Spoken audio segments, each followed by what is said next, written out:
Dear friend, I want to invite you to try something today. Just sit down for a little while and do absolutely nothing. No news, no texts, no checking off the to-do list. Just sit. Still. Does that feel hard? Many people, especially those who've lived through much of life, have told me, "Teacher, I can't sit still. The moment I stop, my mind gets loud. I feel lonely, useless, empty, like I'm missing something important." But here's the paradox. Stillness isn't an empty void that makes you feel lost. It's actually the space where you return to yourself. The Buddha once said, "In the heart that is quiet, wisdom arises." Not the quiet of avoidance or indifference, but the kind of deep silence, like a still lake, that mirrors the sky above. A silence that allows the truth to appear clearly. I once sat with a Buddhist woman in her 62nd. She had spent her entire life working hard, raising children, carrying her family on her shoulders. She never truly took a day off for herself. And then, when her kids were grown and the responsibilities had eased, she found herself feeling empty. Nobody needed her anymore. No more goals to chase. And in the silence of her first morning in retirement, she looked at me and said, "I don't know who I am anymore." I gently sat next to her and said, "Maybe this isn't emptiness. Maybe it's an invitation to return." Stillness gives us the chance to realize we don't have to keep running. We don't need praise to feel worthy. We don't have to do more just to prove we still matter. We don't need to bend ourselves to meet others' expectations. Have you ever felt like that? Sitting alone, no one calling your name, no one needing anything from you. And suddenly, you feel your own presence. And strangely, it feels unfamiliar. But if you're brave enough to stay with that silence, you'll begin to hear something real. Not the noise of the world, but the voice of your own heart. Not an escape, but a homecoming. Modern neuroscience actually echoes this ancient wisdom. When your brain isn't constantly stimulated, it activates what's called the default mode network. The part of the mind that stores your deepest memories, emotions, and intuitive insights. In simple terms, when you're quiet, you begin to access the inner wisdom already within you. And the Buddha knew this not with machines, but through meditation. One of the most beautiful images from the scriptures is of the Buddha sitting beneath the Bodhi tree, not fighting, not debating, not trying to change the world, just sitting, still. And from that stillness, he saw clearly. I know in today's world, especially in the West, stillness is often misunderstood. Some think it's laziness. Some think it's depression. Some are just afraid of it, because in silence, we're faced with ourselves. But here's the truth. It's in that silence that you begin to hear your own thoughts, feel your true emotions, sense what you truly need. Not what others want you to think, not what society says you should be, but you, as you are, honest, bare, real. Someone once asked me, "Teacher, how do I know if I'm hearing the voice of my true self or just my ego's imagination?" I smiled and replied, "When you are still enough, you'll know. Just like a calm lake reveals the bottom. But when the water is disturbed, you only see a distorted reflection." Stillness doesn't disconnect you from the world. It helps you connect more deeply, but this time, not from urgency, fear, or the hunger to be approved. It comes from a quiet strength within. So I want you to imagine this. One day, you don't have to prove anything to anyone. You don't need to be labeled good or successful or worthy. You just need to be here, to live kindly, and to feel peaceful in your own presence. That's not a dream. That's inner freedom. And it's available to anyone if you're willing to sit and be still. So if life feels too loud right now, if you're feeling lost in all your roles, expectations, and responsibilities, don't rush. Try just sitting. Not to escape, but to meet yourself again. And if you sit long enough, and truthfully enough, you'll begin to see stillness was never a void. Stillness is the foundation where you stop being someone else and finally return to being you. Have you ever woken up in the morning before your feet even hit the floor and your mind is already racing? Worries about the future. A memory you thought you'd already let go. Something someone once said, it keeps playing in your head like a broken record. You're not alone. I've heard so many people tell me this. One woman once said, "Teacher, I'm scared of my own mind. It never stops. It drags me from one worry to another. I don't even know who I am anymore. I can't tell what's real and what's just echoes from the past." And the first thing I usually tell them is this: you are not your thoughts. I know. That sounds strange at first. But stay with me. I promise this will make sense. Thoughts are something the mind does, just like the heart beats, just like the lungs breathe. It's a function, not your identity. Thoughts come and go. They change with your emotions, your surroundings, your habits, even with how much sugar is in your bloodstream. The Buddha once said, "The mind is like a monkey, jumping from branch to branch. Unless it is trained, it will bring endless suffering." He didn't say, "You are the monkey." He said, when the mind isn't trained, it drags us around without direction or rest. Now, I want you to imagine this. You're standing by a river. The water is rushing past. Each thought is like a piece of driftwood, a branch, a bit of trash floating by. You can see it, but you don't need to jump in after every single one. The problem is, most of us don't stay on the shore. We dive in. We grab onto each thought and drown ourselves in it. Then we start to believe, I am this fear. I am this anxiety. I am a failure. I'm not good enough. But no, you are not the thought. You are the one observing the thought. You are the sky. Your thoughts are just passing clouds. A Western meditation teacher once told me, "Teacher, for years I believed I was my depression, that I was a failure. But once I began meditating every day, I saw that those were just labels, thoughts I had believed for far too long." We live in a world that moves so fast, where the mind is expected to react instantly. The phone buzzes, we check it. Bad news comes, we worry. Someone gets angry, we panic. It's like every thought is a command, and we just obey. But the Buddha didn't teach us to obey the mind. He taught us to see it clearly and choose. I remember one Buddhist student once asked me, "Teacher, how do I stop having negative thoughts?" And I told her, "You can't stop birds from flying across the sky, but you can stop them from building a nest in your hair." She sat quietly for a long time and then began to cry, because for the first time, she realized she had a choice. She didn't have to be a prisoner of her thoughts. And I want you, listening right now, to feel that too. You have a choice. You get to decide which thoughts stay and which ones are just visitors passing through. Did you know modern science tells us we have between 60,000 and 80,000 thoughts a day? No one expects you to believe every single one of them.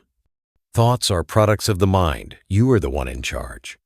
So if a thought arises that says, "I'm not good enough," just pause and ask, who says that? Is it true? Can I be absolutely sure? If someone on the street said something mean to you, you wouldn't believe them right away, would you? Then why do we believe every harsh voice in our own head? Inner freedom begins the moment you realize, I can observe my mind without obeying it. I can step back, take a breath, and not react on autopilot. That's how we begin to step out of the cycle of suffering. And I say this from experience, not theory. I've worked with people from all walks of life, business owners, teachers, retirees, and when they learn to observe their thoughts, they tell me, "Teacher, I'm not controlled by them anymore. I see them come, and I let them go, and I feel so much lighter." Oh. Do you want that feeling too? Then tomorrow, the next time a negative thought shows up, try saying this silently to yourself. I see you, but I'm not you. I choose not to follow you. Like you're speaking to a passing cloud. Then come back to your breath, back to your body, back to here and now, because you don't need to fight your mind. You just need to stop being fooled by it. There's something I've come to believe deeply, and after years of working with thousands of people from all walks of life, I believe it even more. Responsibility isn't a burden, it's a kind of light. Now, I understand. For many people, the word responsibility brings up images of pressure, duty, things we have to do, even when we don't want to. Like a woman once told me, "Teacher, I've spent my whole life being responsible, but deep down I still feel tired, like something's missing." I looked into her eyes and gently asked, "Are you truly living with responsibility, or are you sacrificing while secretly resenting it?" That question wasn't meant to judge her. It was an invitation for her and for all of us to look again. You see, real responsibility doesn't come from pressure. It comes from conscious choice. It's when you say to life, "I'm here. I'm awake. I choose how I walk this path." I remember a man in his 50s who came to see me. He'd been through a divorce, lost his business, faced many storms in life. He told me quietly, "Teacher, I used to blame everyone, but then I learned this.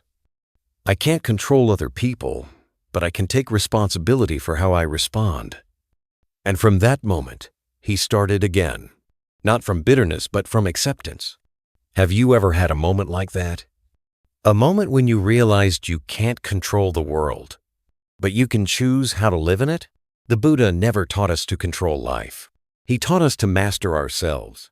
There's a verse from the Dhammapada that says, "Conquering yourself is greater than conquering 1,000 armies." And that kind of self-mastery begins with the spirit of responsibility. Let me invite you to imagine this. Every morning as you step out of bed, you softly say to yourself, "Today, I take responsibility for my thoughts, for my words, for how I respond even when someone hurts me." Do you feel the shift? When you carry responsibility like a lantern in your hand, you no longer let the darkness around you dictate your path. You don't need an apology to feel peace. You don't wait for perfect conditions to feel joy. You create your world from within. And you know what? Modern psychology confirms this too. People who develop a sense of ownership over their lives, they tend to be happier, more resilient, and more at peace. Not because they face fewer challenges, but because they don't get swept away every time something goes wrong. They don't say, "I'm this way because of that person." They say, "That person may have done wrong, but I choose not to let it make me do wrong too." That is inner power. I once met an elderly woman. She lived alone. No husband, no children, no nearby relatives. I asked her, "Do you feel lonely?" She smiled and said, "At first, yes. But then I realized, if I don't take responsibility for my own joy, who will?" So she started learning to meditate, to cook, to write calligraphy. not to escape sadness, but to live with it gently. Responsibility doesn't weigh us down. It helps us stand tall. It's not a heavy load on your shoulders. It's the backbone that helps you walk through storms without falling apart. And here's what happens when you start living this way. You react more slowly, less quick to anger. You begin to ask, what am I feeding in my heart right now?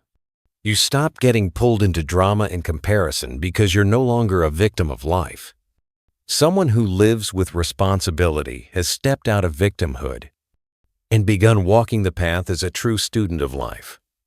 No blame, no excuses, no whining, just quietly learning, growing, and doing better every day. So I'd like to offer you this small practice. Just try it for 3 days. Whenever a strong emotion shows up, anger, fear, sadness, instead of reacting immediately, silently say to yourself, I am responsible for how I respond.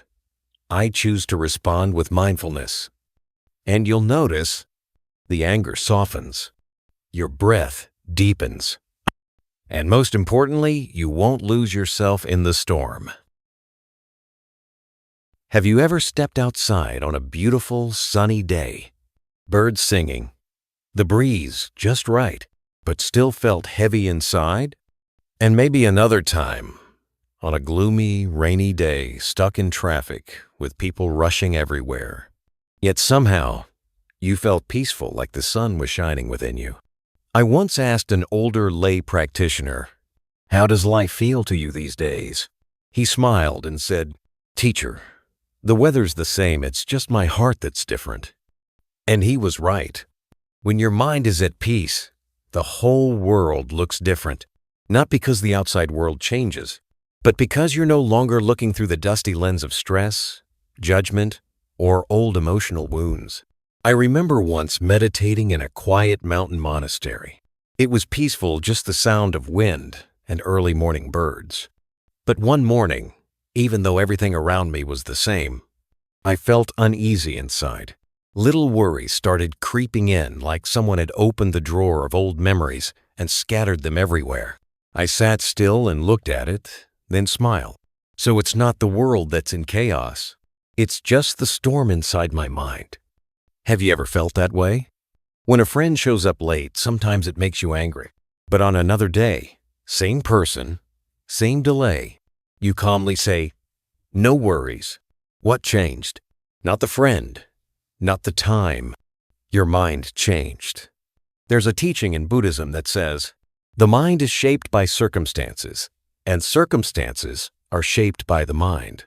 In simple terms, when your mind is calm, the world feels easier. When your mind is stormy, everything becomes a struggle. A Buddhist friend from Colorado once told me this story. He owns a small business. During a tough time, he lost clients. Debts piled up, and every day felt like a battle. He said even the traffic felt like an attack. The look on his employees' faces annoyed him. Even the weather seemed to be working against him. Then one weekend, he attended a retreat. No phone, no emails, no deadlines. Just him, sitting with his breath. And he told me, Teacher, I never imagined how much clarity could come from just being still. The world wasn't as bad as I thought. I was just seeing it through a tangled, anxious mind. When I became still, the world became still too. From that moment, he started living slower, listening more, and most importantly, making peace with his own mind. He didn't suddenly become rich. His problems didn't vanish overnight, but he no longer suffered from them the same way. And that was a turning point. You see, inner peace doesn't come from fixing every problem outside. It comes from no longer letting the outside invade your inside. A peaceful mind doesn't rush to react. It can pause, take a breath, and see what's really going on. When someone insults you, you have two choices. 1. React instantly with anger, hurt, revenge. 2. Pause, breathe, and ask, Is that comment really worth giving up my peace for? Peaceful doesn't mean passive. It means you know what to hold on to and what to let go. Have you noticed how, in many Buddhist paintings or statues, the Buddha is often shown with his eyes gently closed, a soft smile on his face? That's the image of someone who's found calm within. No need to fight the world. No need to please it either. Just sitting steady like a mountain, unmoved by the winds around it. You can be that too. You don't have to escape into the forest. You don't have to leave the world behind. Just carve out small moments each day to return to yourself, return to your breath, return to the quiet place inside you that doesn't demand, doesn't compete, doesn't carry the weight of the world. Let me offer you something simple to try. Next time something triggers you, makes you want to react instantly, pause. Instead of saying the first thing that comes to mind, place your hand over your heart and ask, if my mind were just a little more at peace, what would I say? The answer might surprise you. And if you repeat this small practice each day just a little, you might start to notice the world around you begin to shift, not because others have changed, but because you're no longer looking at them through fear or hurt or defensiveness. You're seeing with the eyes of understanding, listening with the ears of calm, living with the heart of someone who is no longer pulled by every noise outside. And that is how peace begins. I truly believe this. If we're willing to slow down and really listen, every single moment in life has something to teach us. Sometimes the lessons come from a powerful book or a deep, meaningful teaching. But often, the most important lessons come from the everyday. Someone interrupting you in a conversation, a traffic jam on a rainy afternoon, or eating dinner alone in a house that once felt warm and full. I once asked an elderly Buddhist practitioner, "In these later years of your life, what's taught you the most?" He gave me an answer I'll never forget. "It's not the big things, teacher. It's the things I didn't want to face, but had to learn to sit with." And that's the truth. It's the unwanted moments that often become our strictest teachers. A young student once asked me, "Why do I keep meeting the same kind of people who hurt me?" I said, "Because the lesson isn't finished yet. Life repeats the lesson until we're willing to learn it." When you stop blaming and start reflecting, you'll realize everyone who comes into your life brings a lesson, some gently, some painfully. Try thinking back for a moment. Has anyone ever hurt you deeply? But now, looking back after years, you find yourself silently grateful? Not because they were right, but because they taught you how to step back. They taught you where your boundaries are. They taught you how to say no, how to protect your space, and maybe how to love yourself just a little more. Every moment can be a teacher if you're willing to listen instead of react. When you're angry, what's the moment teaching you? Maybe that something you deeply value has been touched. When you're anxious, maybe it's pointing to where your trust is still shaky. When you're sad, maybe a part of you is asking to be healed. I remember speaking with a woman in her 62nd. After her husband passed, she lived alone and often felt the weight of loneliness. She asked me, "Teacher, what could loneliness possibly teach me? It just feels like a dark hole pulling me down." I paused, then said, "Loneliness is a teacher too, just a quiet one. If you're willing to sit with it, you'll hear it whisper. Come home to yourself, not to escape the world, but to gently ask, am I being true to who I really am?" And from that moment, she started meditating each morning. She began journaling. She practiced talking to herself like an old friend. And you know what? From those journal pages, she eventually began leading meditation sessions for other widowed women in her community. Out of sadness, she became a teacher. Because when you truly learn a lesson, you naturally become a light for others. Have you ever met someone who said just one line that stopped you in your tracks because it came straight from experience? No fluff, no theories, just truth spoken with honesty. That person doesn't need to be a monk or a scholar.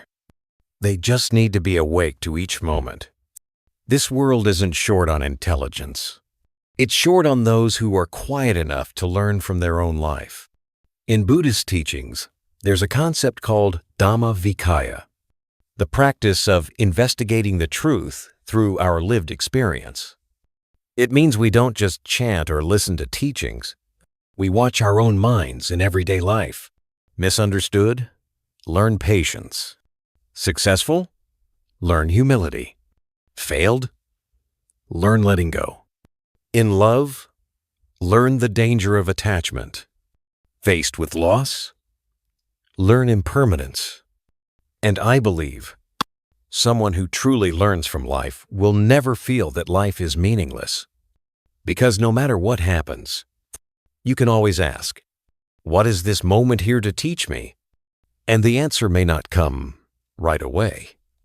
But if your heart stays open, if your inner ears stay listening, the lesson will arrive when you're ready. I invite you to try this just today. When something small disrupts your flow, someone cuts in line, your device breaks, someone criticizes you, pause and ask yourself, what's the lesson here? What can I learn about myself right now? And if you do this day by day, you'll find yourself growing not just with time, but with awareness. Because life isn't just happening to you, it's happening for you. And every moment is a teacher in disguise. No one lives long on this earth without tasting pain. Pain from loss, pain from betrayal, pain from things we can't change. And sometimes, it's a kind of pain we can't even name. Just an emptiness buried deep at the bottom of the heart. But what I want to share with you today is a gentle truth, one that could change the way you relate to your pain. Not all pain is punishment. Sometimes, it's an invitation to come home. Have you ever felt that? A pain that didn't come to break you, but to slow you down, to sit you down, and maybe, for the first time in a long time, to bring you back to yourself. I once met an older woman at a retreat in the U.S. She arrived in silence, tough on the outside, but something in her eyes felt deeply tired. We talked quietly, and eventually she opened up. Teacher, I lost my only son in an accident. People have tried to comfort me. They say, time heals. But I know, this pain isn't about time. It's about not knowing how to live with it. I looked at her gently and said, then today let's not try to get over it. Let's just sit with it like an old friend. No pushing it away. No pretending to be strong. Just listening. What is this pain trying to say to you? And you know what? After a few days of meditation, she came back to me, her voice softer. I heard it, teacher. I heard a part of me crying out for forgiveness. Not for someone else, but for myself. I've blamed myself for far too long. I placed my palms together and bowed, because she had just done something truly courageous. She didn't run from her pain. She sat with it, and she let it speak. The Buddha never taught us to escape suffering. He taught us to understand it, because only by truly seeing suffering can we move through it. In his very first teaching, the Four Noble Truths, he didn't start with joy. He started with suffering. Why? Because suffering is the beginning of awakening. Pain stops you. Pain forces you to go deeper.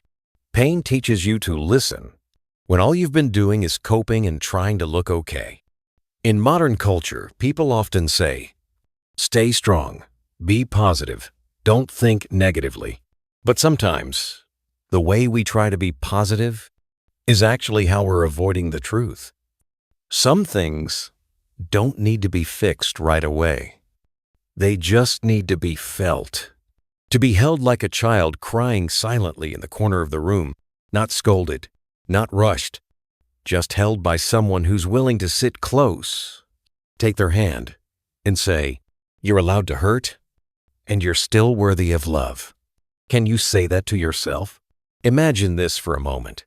If the pain inside you were a guest, it wouldn't knock and say, hey, I'm here to make your life miserable. It would just quietly walk in. And only when you pause and truly listen would you hear it whisper, I've been needing care for a very long time. I've been strong for too long, and I forgot I need comfort too. Modern psychology calls this emotional integration. When you stop avoiding your emotions and begin to sit with them, you begin to transform them from within, not by overthinking, but by presence and acceptance. And the Buddha taught this too, in his own profound way. When suffering is seen clearly, it gives birth to compassion. Not just compassion for others, but compassion for yourself. A Western teacher once said, pain is a doorway, but no one can open that door for you except you. And that door doesn't open through force. It opens through quiet courage, through sitting down, touching your pain, and asking, what did you come to teach me? Dear friend, if you're carrying a silent ache right now, maybe from years ago, I'm not here to tell you to be strong. I'm just inviting you to do one gentle thing. Sit with it, fully, honestly, kindly. Don't try to forget. Don't try to push through. Just be there and listen, because sometimes what you call pain is actually your soul calling you back, calling you to heal, calling you to stop abandoning the part of you that still trembles, calling you to finally begin loving yourself, starting from the place that once broke. There's something deeply paradoxical about life. The more you try to control everything, the more anxious you become. And strangely enough, when you learn to be fully present with each moment, a deep, quiet peace begins to bloom in your heart. I once asked an elderly Buddhist practitioner, what's been the most exhausting part of your life? He didn't even hesitate. Teacher, it's the feeling that I always have to keep everything in control. Keeping my children from going astray.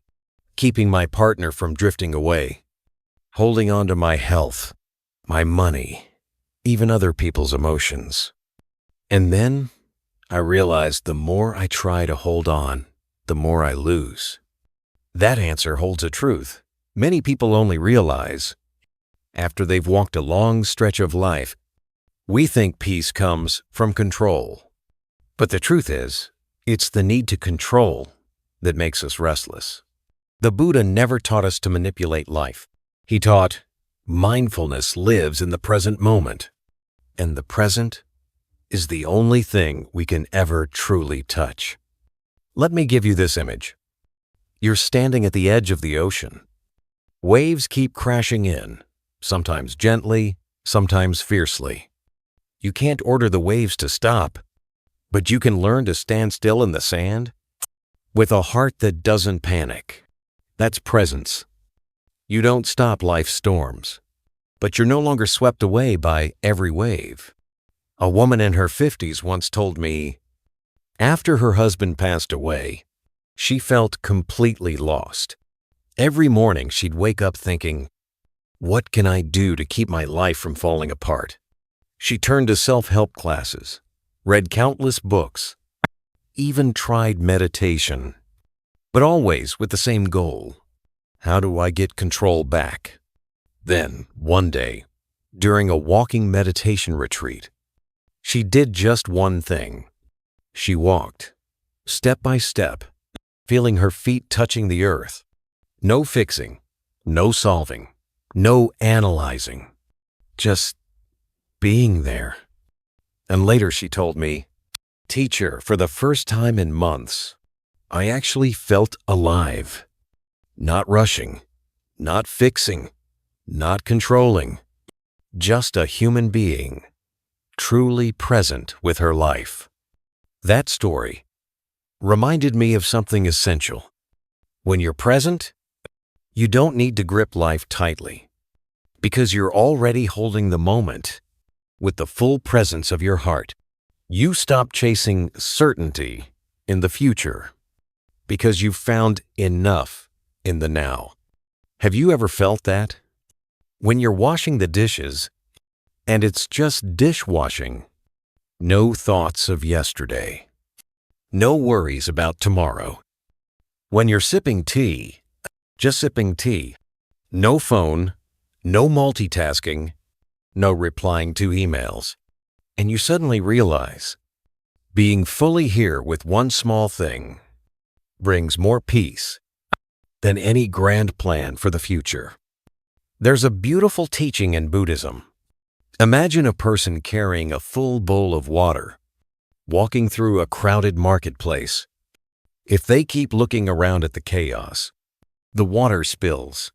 But if they keep their eyes on each step and the bowl in their hands, they can walk with grace, even in the midst of noise. Your life is no different. You can't control the chaos of the world, but you can care for your own steps, your own heart. I remember a retreat student once told me, "Teacher, I don't want to control my life anymore. I just want to learn how to show up every day. And I've noticed on the days I truly show up, those are the days worth living." I believe that's a deep truth. You don't need to control your children. Just be fully there when they talk to you. You don't need to control time. Just be present while eating, breathing, walking. You don't need to control your partner. Just listen without judgment. You don't need to control the past. Just be present enough to avoid repeating old wounds. Because presence isn't a skill to be learned. It's a return to yourself, a return to this moment, a return to where life is actually happening. So if tomorrow you find yourself anxious, worried, grasping for control, just pause. And instead of asking, "How do I take control?" try asking, "How can I be present with this right now?" And sometimes, doing nothing extra is the most powerful thing you can do. In today's fast-paced world, where everything is loud, rushed, and urgent, people often mistake strength for being the loudest voice in the room, the quickest comeback in an argument, or the ego that refuses to back down. But let me tell you something. Real strength isn't loud. It doesn't need to prove itself. It shows up as stillness in the middle of the noise. Have you ever looked at a calm, glassy lake? No ripples, no disturbance. And because it's still, it reflects everything above it with clarity. The clouds, the moon, even the stars. But the moment the water's stirred, even by a gentle breeze, those reflections distort and disappear. The human mind works the same way. When it's still, you see things clearly. When it's stirred, you see everything through the fog of emotion, bias, and reaction.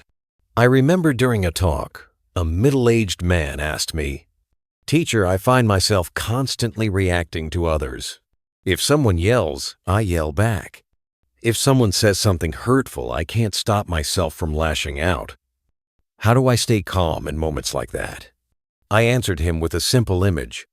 If you are the lake, others can be the rain, the wind, or the stones thrown in. You can't stop the wind. You can't stop people from tossing stones. But you can choose not to stir your own waters. And to do that, you must learn to hold your stillness like a lake. I also told him this. Stillness doesn't mean weakness. It doesn't mean being passive or ignoring injustice. Stillness is self-mastery. It means you act from clarity, not from impulse. In Buddhist teachings, there's a word for this: upekkha equanimity. It's the inner steadiness that stays balanced. Through praise and blame, gain and loss, love and hatred. I once met a meditation student, a sharp, successful businessman. He told me, "Teacher, I can handle million-dollar deals without flinching, but one harsh word from my wife or kids and I lose it." I smiled and said, "That's because your mind doesn't have a still lake yet." So when someone tosses even a small stone, the whole surface ripples. You see, power doesn't lie in control. It lies in the ability not to be pulled in. True strength is being able to hear criticism and not instantly defend yourself. It's watching someone lose their temper and staying centered in your peace. It's walking through chaos without losing the clarity of your own heart. Have you ever met someone like that? Someone who walks into a room and somehow everything feels a little calmer? Not because they say anything big, but because their presence is calm. The Buddha was like that. He never argued. He never shouted. He never tried to win anyone over with clever words. He just sat, as solid as a mountain, and in that silence people came. Because his stillness reflected truth in the hearts of others. I want you to imagine this. Next time someone storms in with anger, drama, or negativity, instead of reacting, say to yourself quietly, "I will be the lake. I am not the wind. I am not the passing clouds. I am the still water beneath it all." And you'll be amazed. The more calm you remain inside, the wiser your response becomes. You won't get dragged into the storm. You won't say things you'll regret. You won't act out of alignment with your values. I had a friend who was a monk, but before ordaining, he was a police officer. He told me, "Teacher, back then I thought strength meant charging into crowds, shouting orders, pounding fists. But now I know real strength is sitting in the middle of chaos and not letting your mind spiral. It's when someone attacks you and you don't feel the need to strike back to defend your ego." And I completely agree. Because when you stay still in a noisy world, you don't just help yourself. You create a space of safety for others to pause, breathe, and reflect. That is the quiet power of someone with true inner strength. There's something we often don't realize. Most of the time, we're not actually living in the present. Our body might be here, sitting still, but the mind, it's either racing back to the past, reliving old memories, regrets, and mistakes we can't fix, or it's rushing into the future, worrying about what hasn't happened, stressing over unfinished tasks, anxious about things that might never come to be. And because of that, we miss this very moment, the one unfolding right now. Let me ask you something. Have you ever sat down to eat, but your mind was somewhere else? The food goes into your mouth, but you're not really tasting it. It fills your stomach, but it enters a mind that's chaotic and cluttered. So even when you're full, you still feel empty. I once met a man in his 62nd, a widower, living alone. Every time he sat down for a meal, he would turn on the television, scroll through his phone, or drift off into memories of the past. And then he said something that stopped me in my tracks. "Teacher, sometimes I wonder if I'm really living at all, or just going through the motions on autopilot." So I asked him, "When was the last time you truly felt alive? Not a memory, not a plan, but a real sense of life in this present moment?" He sat quietly for a long time. and then gently shook his head. You see, we don't lose life because of age, or loss, or failure. We lose life because our mind is no longer here.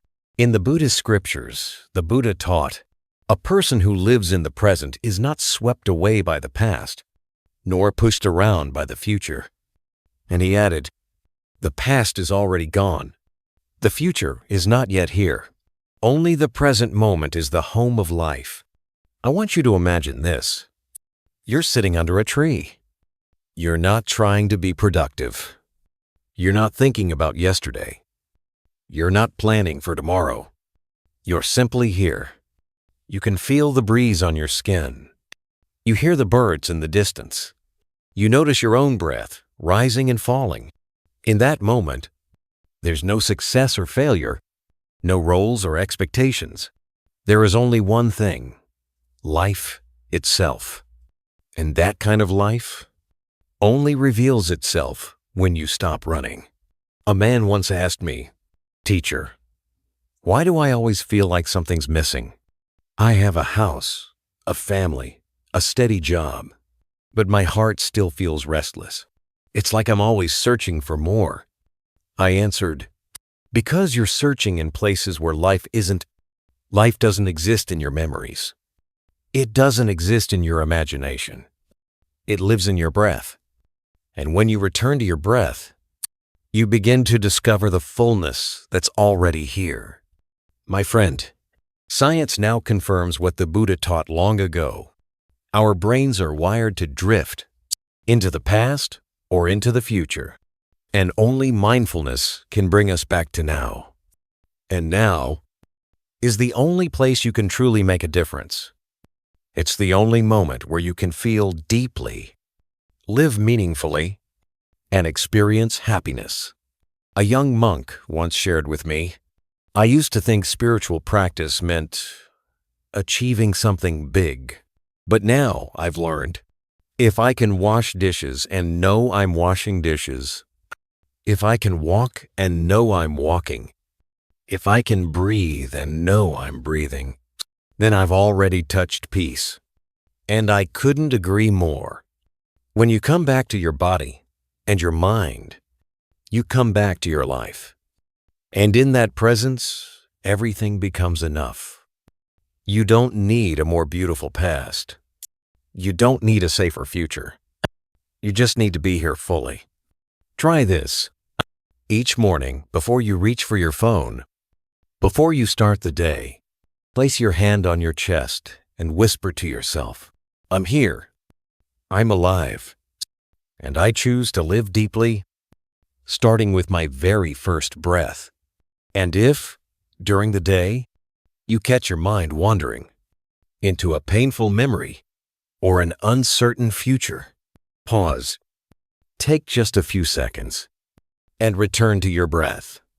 That's all, because each breath is a single thread in the fabric of your life.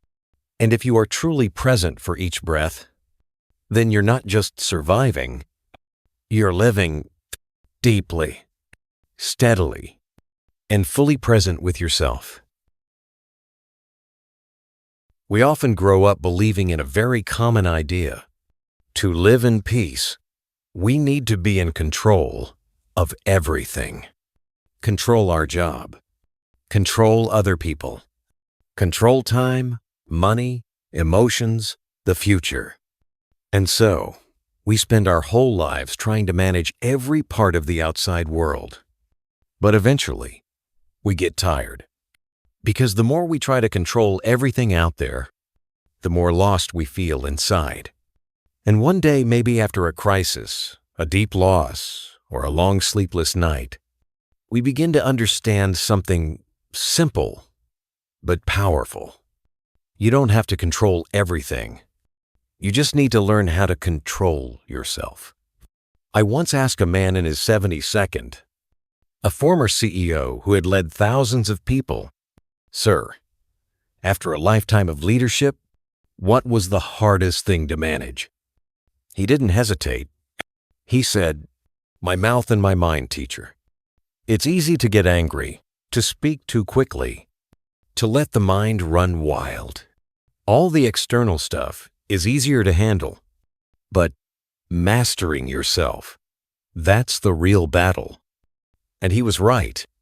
The Buddha once said, "Better than winning 1,000 battles is conquering yourself," because the person who masters themselves is no longer a slave to old habits, emotional impulses, or the same painful thoughts that keep repeating.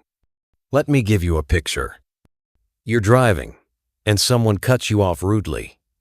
Your first instinct might be to yell, honk, retaliate, but instead, you pause, take a deep breath, and say to yourself, "I can't control their behavior, but I can choose how I respond."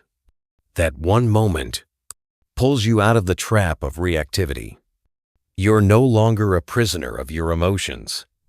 You've become the owner of your own mind. A Buddhist friend once shared this with me. "Teacher, I used to think that being spiritual meant leaving everything behind, escaping drama, living in the mountains, meditating alone. But now I understand. A spiritual person is someone who can live in the middle of the world and not be pulled around by it. Someone who can move through the chaos without losing their center." And I said to him, "You're absolutely right. Spiritual practice isn't about running away from life. It's about learning to live deeper in every moment. It's about mastering yourself in a world that never stops changing." Have you ever felt that way? Where nothing's going right. Your work's a mess. Your family misunderstands you. Your plans fall apart. And you feel like you've lost all control. But then, you sit down, take a breath, and turn inward.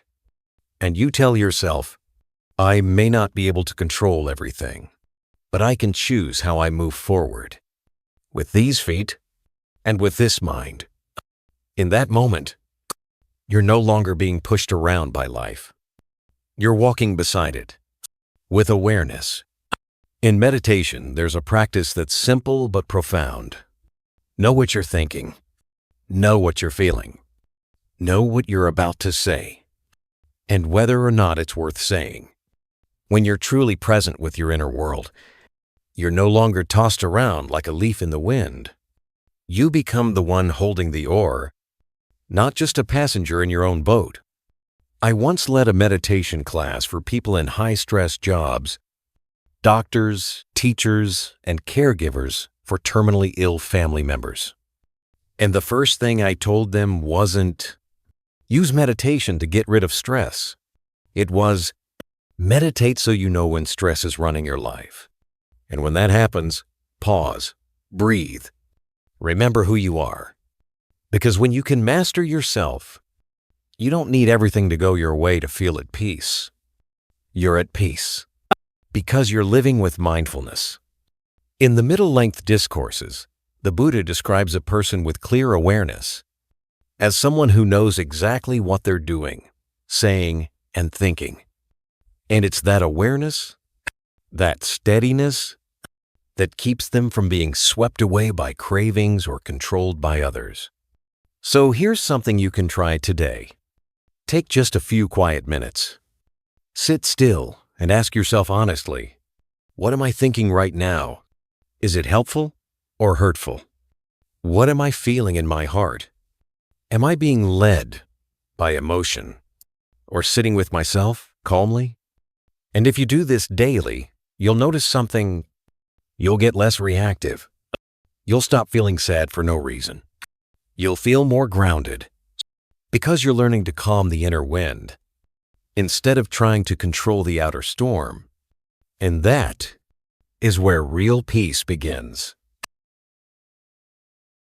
It might sound hard to believe, but I'm telling you the truth. Just 3 mindful days. That's all it takes to open the door to an entirely new way of living. You don't need to move to a new place. You don't have to quit your job. You don't need to go on some faraway retreat. You just need to change the way you speak to yourself. I've seen it happen not just once, but many times. During short retreats where people spend just 3 days turning inward. 3 days of coming back to the body, the breath, the present moment, and something inside them begins to shift. I remember an elderly woman, over 60, who joined a 3-day retreat in Northern California.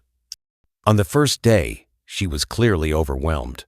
She said to me, "Teacher, silence feels like punishment to me. I'm scared of it. I'm used to noise, to constant thinking, to reacting. When everything gets quiet, it makes my heart panic." I smiled and gently replied, "Maybe silence isn't an empty space. Maybe it's the room you've been needing to finally listen to yourself." And by the end of the 3rd day, she came to me, tears in her eyes, but a peaceful smile on her face.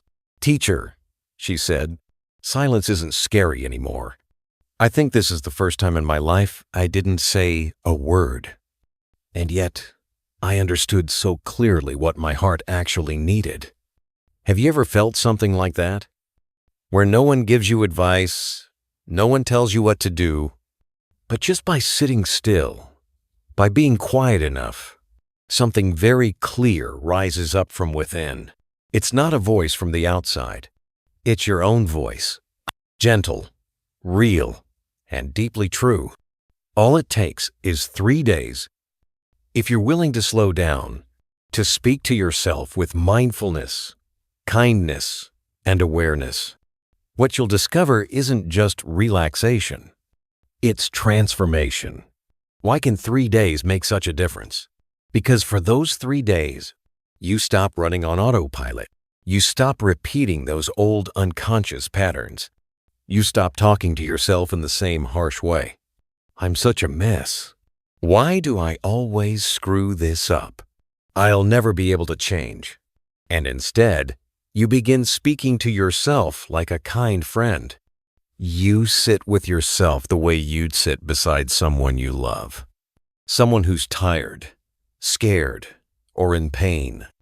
You say, "I see you're exhausted. I know you're worried, but I'm here, and I'm not going anywhere." Speaking to yourself with kindness isn't some feel-good gimmick.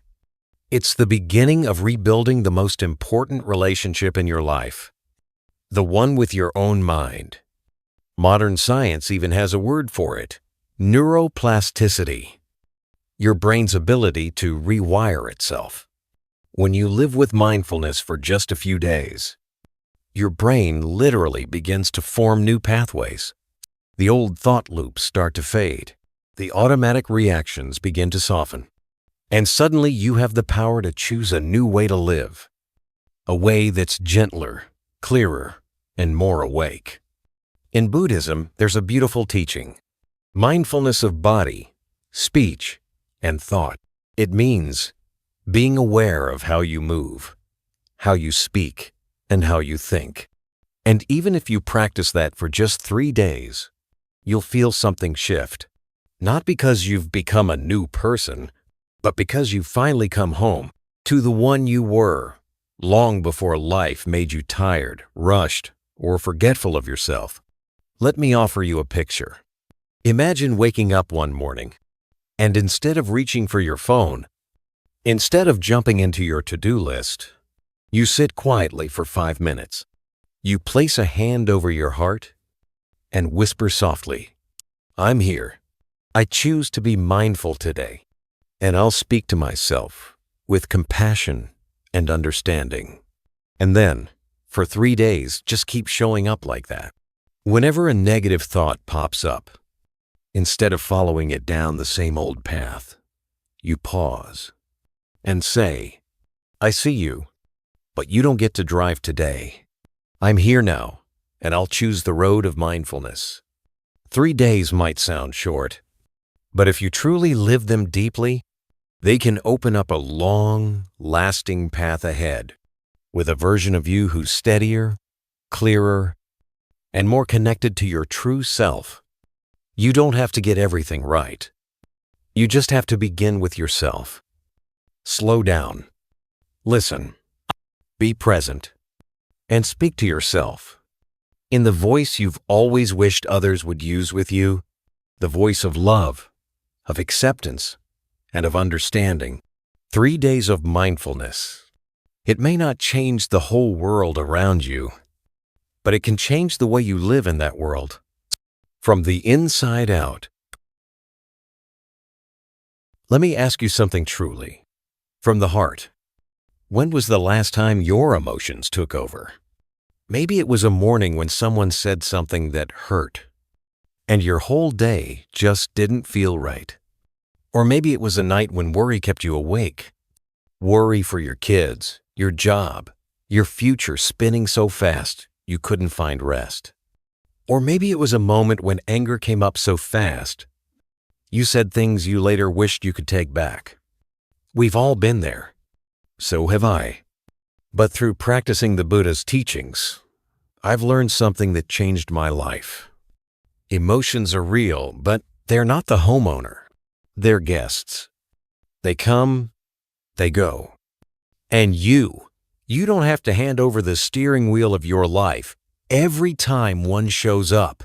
The Buddha once taught, just as a gatekeeper knows who enters and leaves, a mindful person must know what arises in the mind and choose not to be ruled by it. I remember a student once came to me after a retreat and said, "Teacher, I used to think that whenever an emotion showed up, I had to do something about it right away. Either express it or suppress it. But after a few days of simply sitting still, I realized sometimes just noticing it is enough to calm it down." That touched me deeply because it wasn't theory. It was real experience. And that's what I want to share with you today. You don't have to suppress your emotions. You don't have to explode either.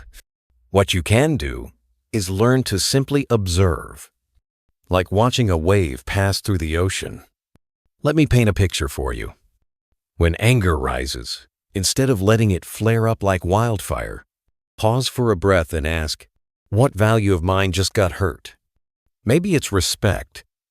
Maybe it's fairness. Maybe it's feeling unseen or disrespected.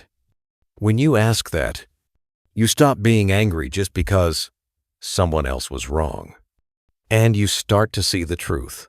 Anger is the voice of something deeper in you, something that needs protection, compassion, and understanding.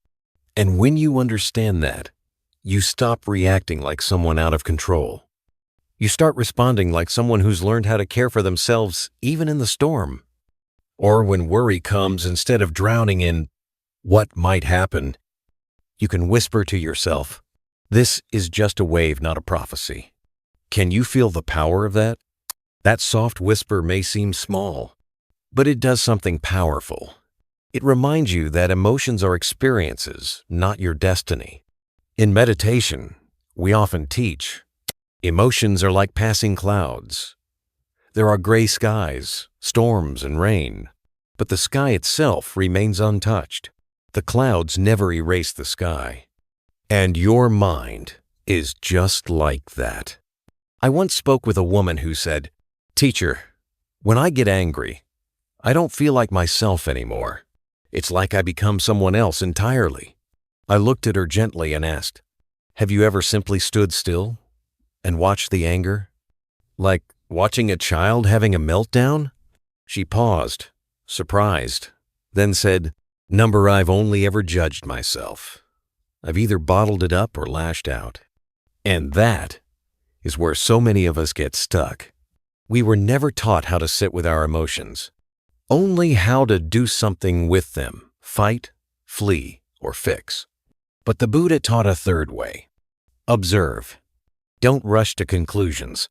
Don't let it take the wheel. Just look deeply and see the roots. Dear friend, there's a profound kind of strength in this.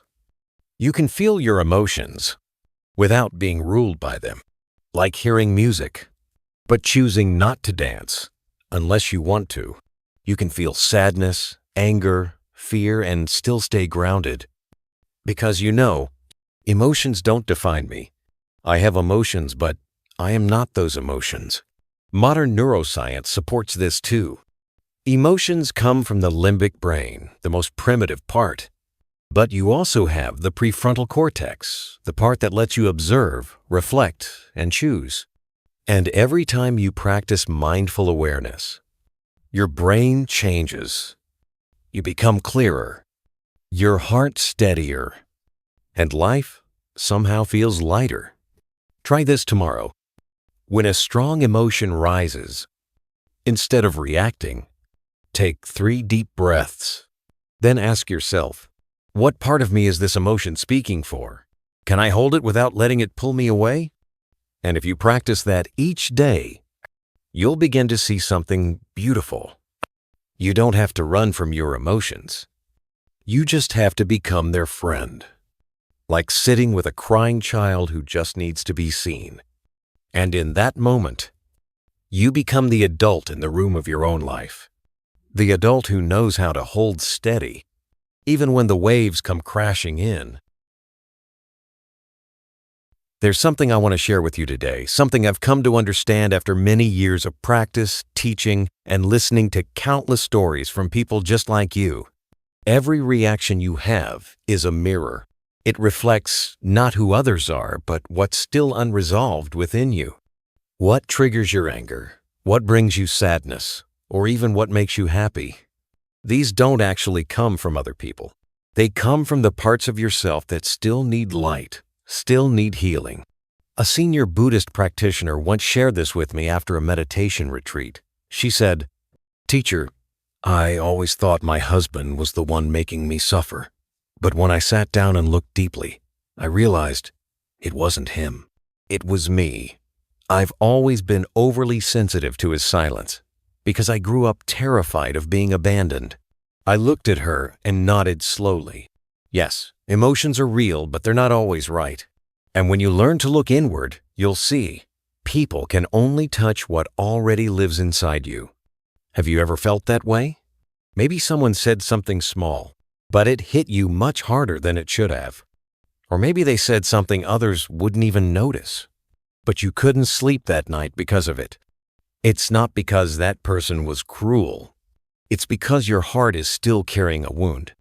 And that reaction? It's your soul ringing a bell whispering, "This part of you needs care." The Buddha once said, "No one can hurt you unless you give them the power to do so." And the opposite is also true. No one can truly make you happy unless you're open to receiving that happiness. I remember a man in his 52nd once came to one of my talks. He said, "Teacher, I try to be a good person. I work hard. I take care of my family. But I still feel abandoned, like no one truly loves me." I asked gently, "Are you loving yourself?" He was silent. So I continued, "If there's still a wounded child inside you, then no matter how much love you receive from others, you won't feel it. Because the mirror of your heart is fogged up, fogged with resentment, sadness, longing for someone else to heal what only you can heal." Do you see? Most of us think our reactions are logical consequences of someone else's behavior. But in truth, reactions are the most honest reflection of your inner world. If there's peace inside you, you're not easily shaken. But if there's fear, doubt, or pain, then someone's words, someone's glance, even their silence, can stir up a storm. That's why in Buddhism, spiritual practice isn't about becoming pleasant for others. It's about using every reaction as a mirror to see yourself more clearly. I want you to imagine this. One day, someone says to you, "You're selfish." How do you react? If you get angry and feel the urge to defend yourself, maybe you're protecting your ego. If you feel hurt and ashamed, maybe someone once labeled you that way, and it still echoes inside you. But if you take a deep breath and gently ask yourself, "What is this touching in me? Is there somewhere I've been a little too closed off?" Then, in that moment, you've turned the reaction into a path of practice. You haven't let the other person define you. You've used their words as a mirror to see yourself more clearly. And most importantly, you've kept your peace. I once told a group during a Dharma talk, don't be afraid of your reactions. Use them like a map to see which parts of your heart are still wounded and which parts still need light. Because here's the truth. When you learn to observe your reactions like a witness, instead of being swept away by them, your whole life begins to change. You no longer blame the people who made you sad. You no longer cling to the ones who made you happy. You realize, I'm the one responsible for how I respond, and each reaction is a lesson I need to learn. A student once asked me, "Teacher, what if I get angry because I'm right?" I smiled and said, "You might be right about the situation, but if you lose yourself in anger, that rightness won't bring you peace." And that's what I want to leave you with today. Every time you react, don't rush to say, "They were wrong." Instead, ask yourself, what is this reaction showing me about me? What do I need to look at inside myself? When you live like that, life no longer feels like a series of collisions. It starts to feel like a river, where every ripple is a chance to look deeper within. And then, spiritual practice no longer feels far away. It becomes daily life, a life of awareness, a life illuminated from within. Today, I want to invite you to slow down to listen, slow down to breathe, and most importantly, slow down to be real with yourself. Over the years of practice, teaching, and sitting with countless people through their joys and struggles, I've seen something that might surprise you. Even on the spiritual path, many people are still in a hurry. Sounds strange, doesn't it? We're used to people rushing for success, money, or recognition that makes sense. But there's another kind of rush that's more subtle. The rush to feel better.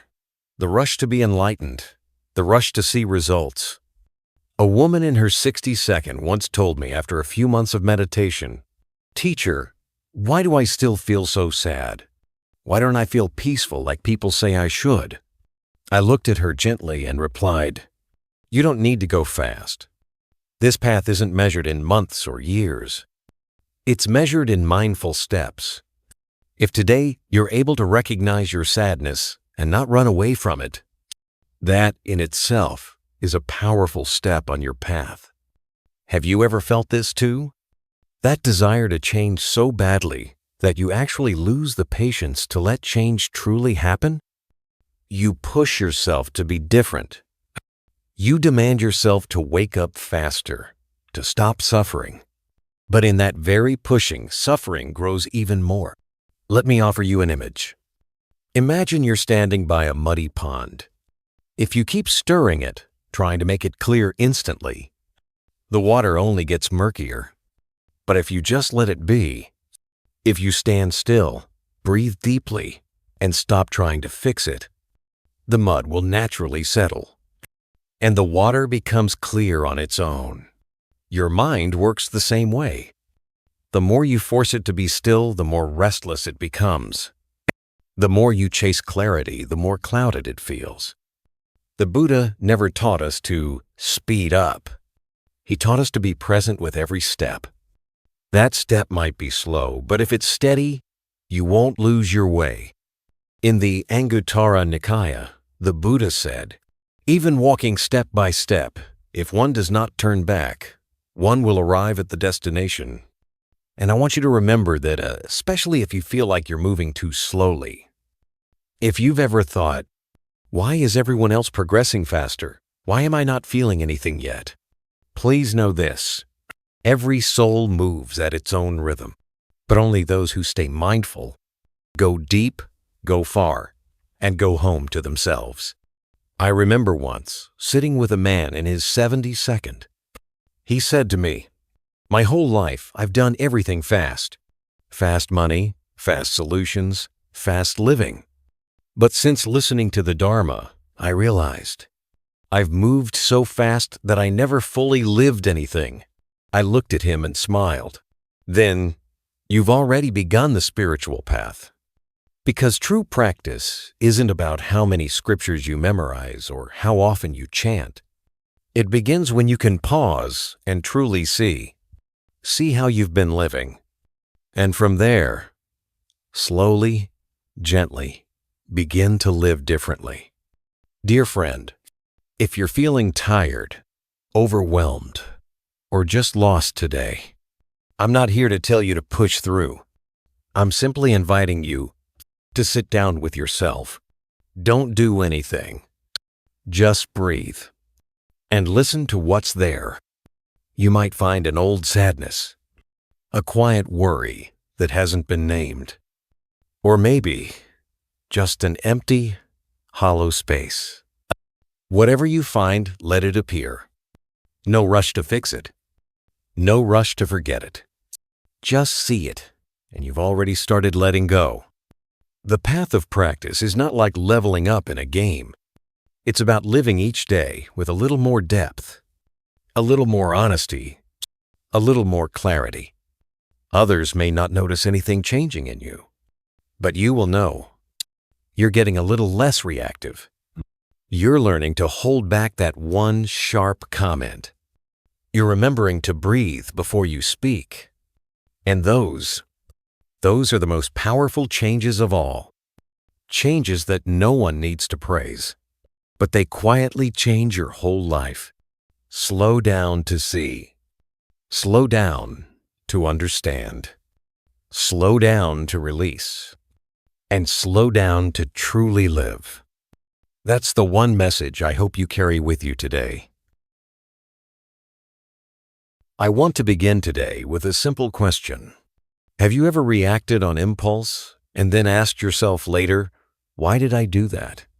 A Buddhist friend once told me she often snapped at her elderly mother whenever her mom repeated the same question again and again, and each time afterward, she felt awful.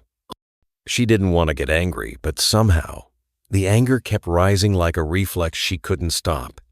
I looked at her and said slowly, "That's not your fault.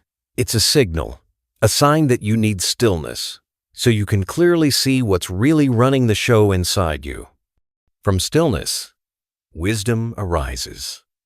And only wisdom leads to true freedom." Let me offer you this image. Picture a river in the middle of a flood. The water is muddy, fast-moving, chaotic, sweeping away everything in its path. Trash, rocks, even whole tree branches. You can't see anything at the bottom. But if you wait, if you give it time to settle, to become still, the mud will sink, the current will calm, and the river will become clear again. That's when you can finally see what lies beneath the surface. Your mind is just like that. When you rush to react, you're not really responding from clarity. You're reacting from habit. It's like replaying the same old film the moment someone pushes your buttons. The same ending shows up. Sadness, anger, regret. And that's how suffering repeats, not because you want it to, but because you haven't seen what's really pulling the strings underneath. The Buddha taught in the Satipatthana Sutta, contemplate the body as the body to truly understand it. Contemplate feelings as feelings to truly understand them. What does that mean? It means only when you pause and start to observe your feelings do you begin to see the roots. Oh, this is anger. Oh, this is hurt rising up. Oh, this is the feeling of abandonment from childhood I never addressed. And the moment you can name it, you stop being controlled by it. I once visited an elderly man at a nursing home. He used to be a strict manager, disciplined, always in control, never allowing himself to show weakness. But now, with nothing left to manage, he had become depressed, easily irritable, sometimes crying for no reason. I sat with him. No preaching, no advice, just poured him tea and gently asked, "What's stirring in your heart right now?" He stared at me for a long time, then whispered, "I feel like I'm not anyone anymore." I didn't try to comfort or correct him. I simply said, "Then let's look at that together, like sitting quietly beside a river, watching. Over time, he began to stop reacting as quickly. He learned to breathe through the emotions, to see them, to move with them. And in that stillness, he found a new kind of freedom. Not the freedom to do whatever he wanted, but the freedom not to react the same way anymore. Have you ever felt trapped in those old emotional patterns? Like your reactions have become a kind of mental cage? Think back to the last time you felt hurt, misunderstood, or insulted. What was your first reaction? Anger? Defensiveness? Quiet resentment? If so, you're not alone. We've all been there. But here's the good news. You can begin to break that loop, starting today, with just one thing: stillness. And seeing, really seeing with mindfulness. Mindfulness isn't some mystical technique. It's simply the ability to notice what's happening without getting swept away. You see your anger, but you don't have to yell. You see your hurt, but you don't have to blame. You see your loneliness, but you don't have to run from it. And once you can see, you begin to choose. Not choosing to react, but choosing to transform. That's wisdom. Not the kind found in books, but the kind born from silence, presence, and understanding yourself. And it's that wisdom that leads to freedom. Freedom from old pain. Freedom from saying things you regret. Freedom from the cycle of I'm always the victim and everyone hurts me. You don't have to be perfect. You just have to be awake. You don't have to win. You just have to understand yourself. And you don't have to rush. Just return to each moment. To see, to understand, and to stop reacting the way you used to. That's where healing begins. That's where freedom lives. And that is the heart of Buddhist practice. If you've ever asked yourself, can I really start over? Then I want to gently remind you, you don't need to restart your entire life. You just need to begin again, in this moment, with one mindful breath, with one look that holds understanding, with a heart soft enough to no longer react the way it used to.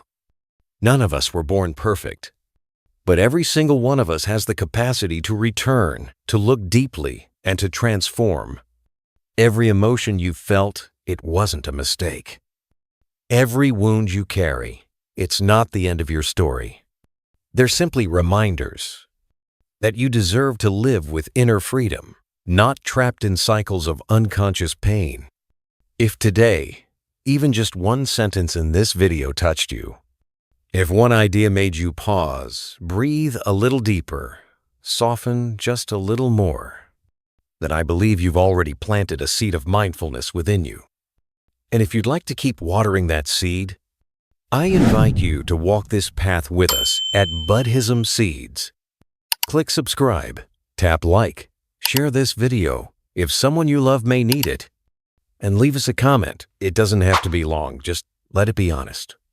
Because who knows, maybe what you share today will be the tiny light that guides someone else through their darkest night. Thank you for being here. May you continue to live with peace in your heart and the kind of wisdom that only arises from stillness